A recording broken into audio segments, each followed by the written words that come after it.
شاب بريطاني اسمه بايرن دينتون كان صانع محتوى بس ما عندوش فولورز كتير. قرر يعمل تجربة بغرض انه يزود عدد الفولورز عنده، فعمل اكونت على انستجرام اسمه DHT بايرن.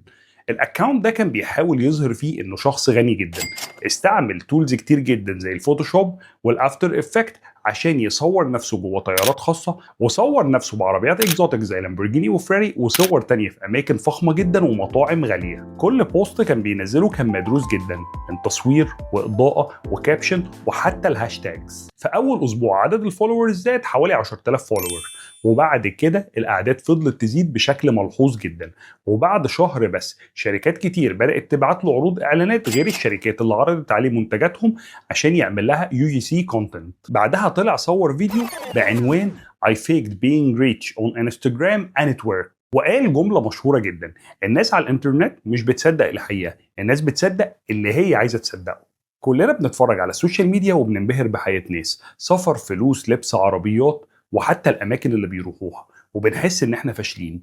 بس الحقيقة أغلب اللي بتشوفه ده تمثيل. محدش بيصور تعب، محدش بيصور ديون، ولا حتى اللحظات اللي بتوجع بجد. قبل ما تحكم على حياتك فكر كويس قوي إن ممكن اللي أنت بتقارن نفسك بيه يكون مش حقيقي.